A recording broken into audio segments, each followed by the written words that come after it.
Le Palais des Sports de Grenoble et son vélodrome accueilleront de nouveau fin octobre 2023 un grand événement cycliste sur piste.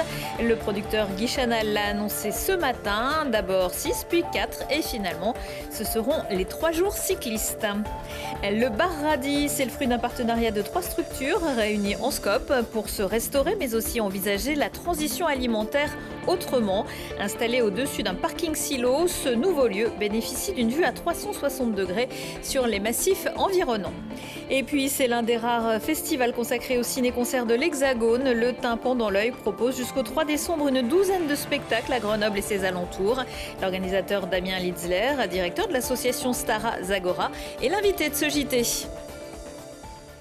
Bonsoir à tous, ravi de vous retrouver dans ce JT du mardi 22 novembre 2022.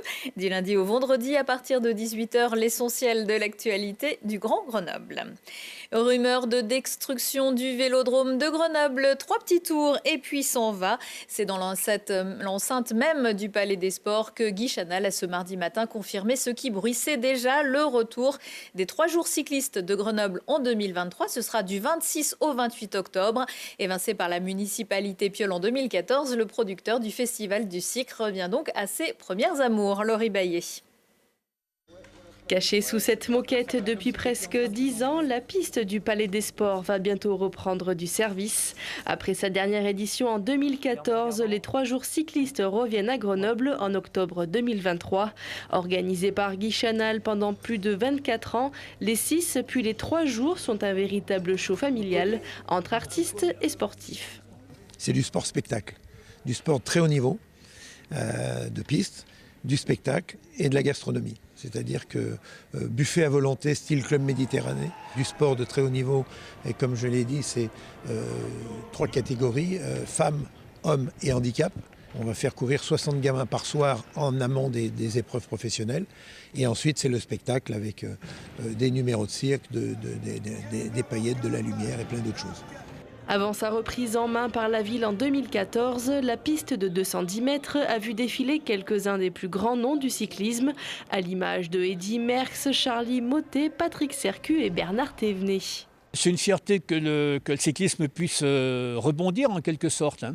Il y a une piste là qui n'a pas servi pendant un bon moment.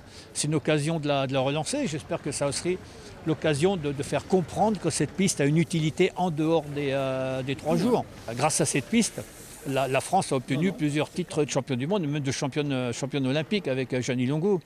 Donc il n'y a pas que le spectacle, il y a aussi tout ce qu'elle peut amener aux jeunes, tout ce qu'elle peut amener au cyclisme français et amener de nouvelles recrues dans le cyclisme sur piste.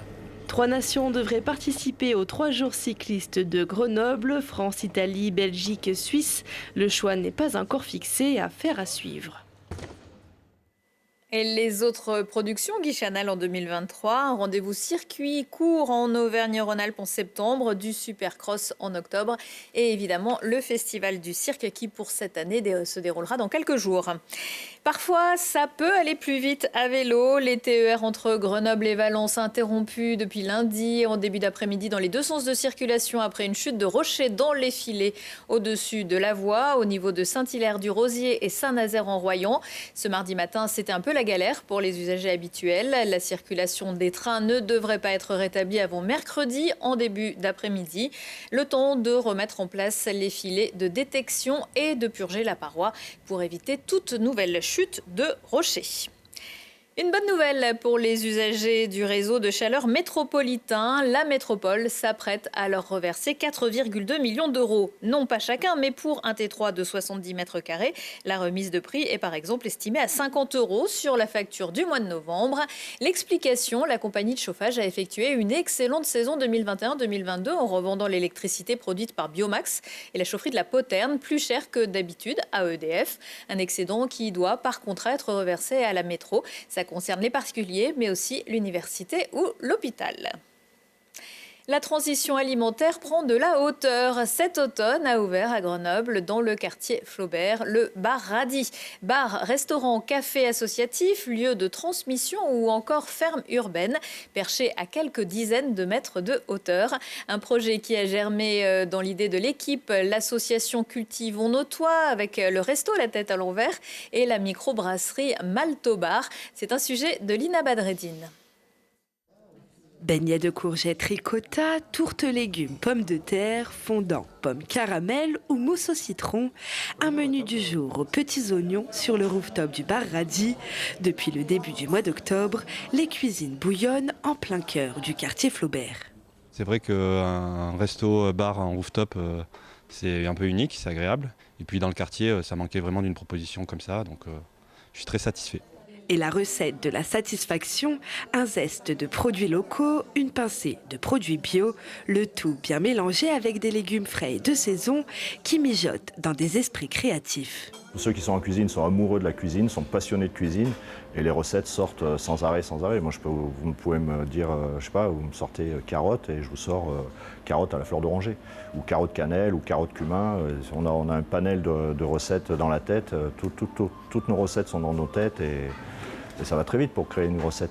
Des recettes qui seront pimentées par les légumes de son jardin.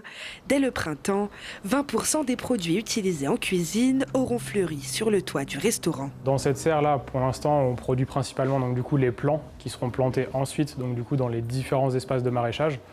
Et après, l'objectif, c'est de planter donc, des espèces à plus haute valeur ajoutée. Par exemple, on ne va pas cultiver de carottes ou de pommes de terre, ou en tout cas pas dans un premier temps, mais des variétés peut-être un petit peu plus originales qui pourront du coup avoir une valeur ajoutée sur du coup, la cuisine.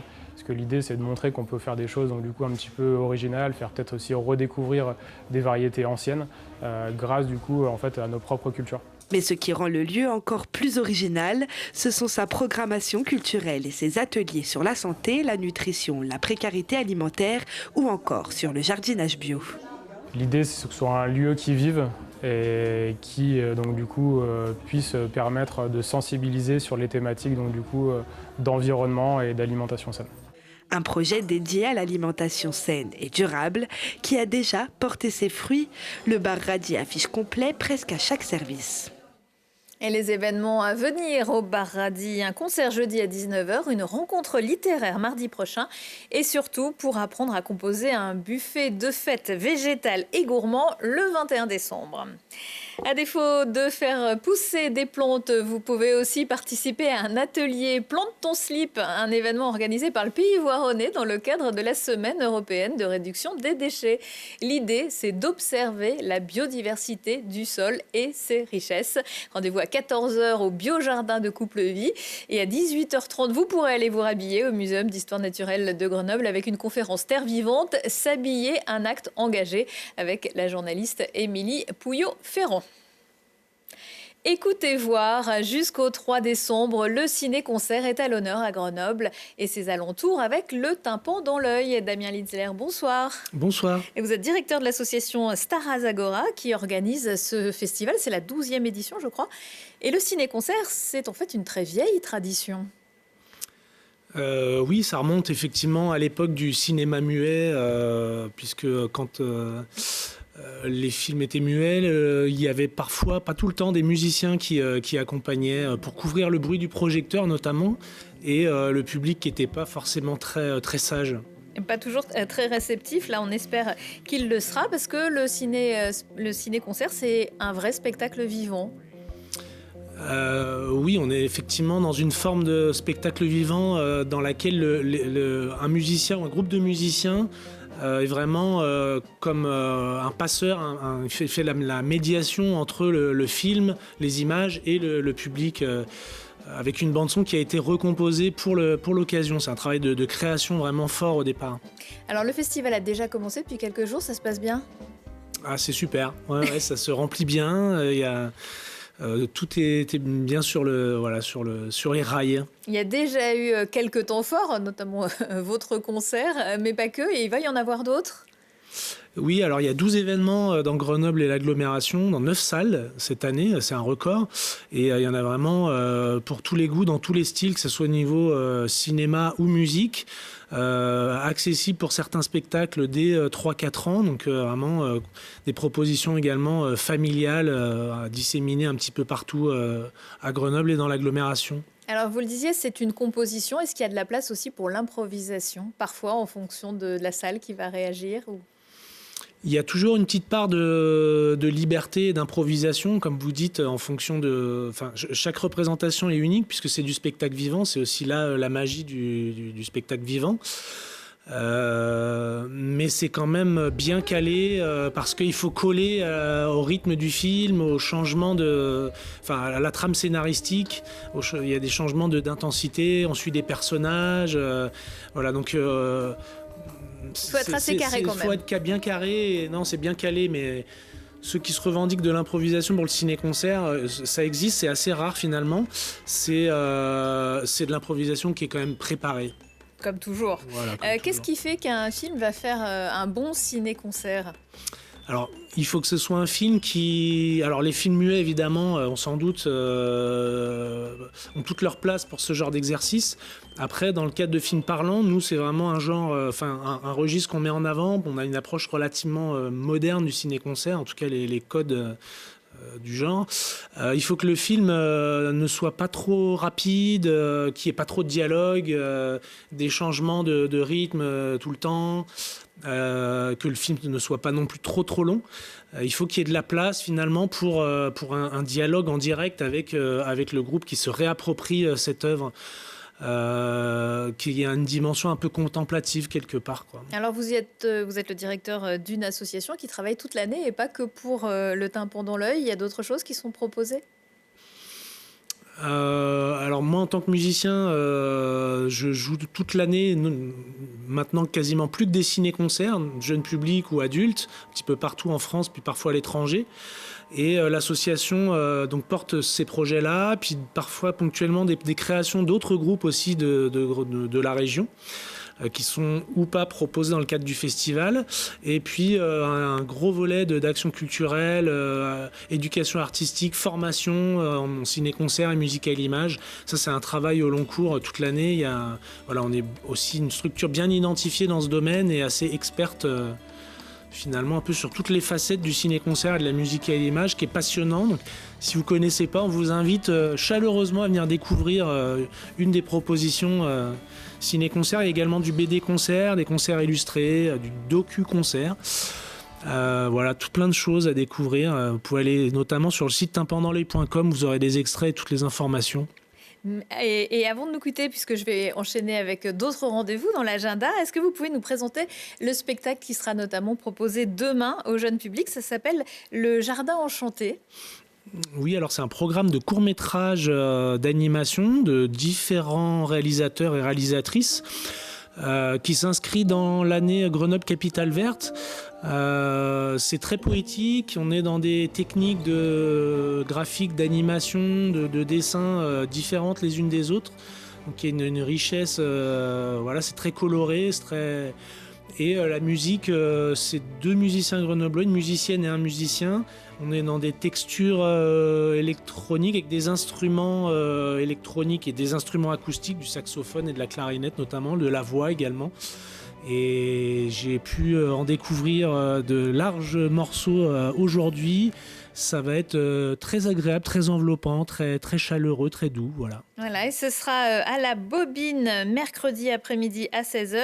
Et puis également prendra un peu de hauteur puisque ce sera au Cairn samedi matin à 10h30.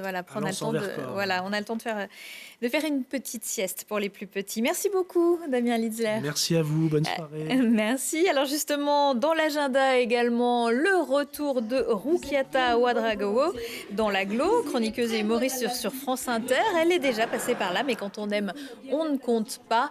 La comédienne burkinabé sera mercredi soir à l'heure bleue de Saint-Martin-d'Air avec son seul en scène Je demande la route. Elle y revient sur son riche parcours de jeune écolière en Afrique, devenue artiste en Europe avec un sens de la description décalée, le portrait d'une femme combattante. Et puis pour les amateurs de variété française, Amir sera sur la scène du Summum mercredi soir avec sa tournée Retour. Le spécialiste des télécrochets de la nouvelle star à l'Eurovision en passant par The Voice viendra présenter son nouvel album Ressources où il revisite ses titres emblématiques qui lui ont déjà permis de vendre plus d'1 million de disques depuis le début de sa carrière. Retour de l'actu dans 1 heure et en replay sur télégrenoble.net. Je vous souhaite à tous une excellente soirée.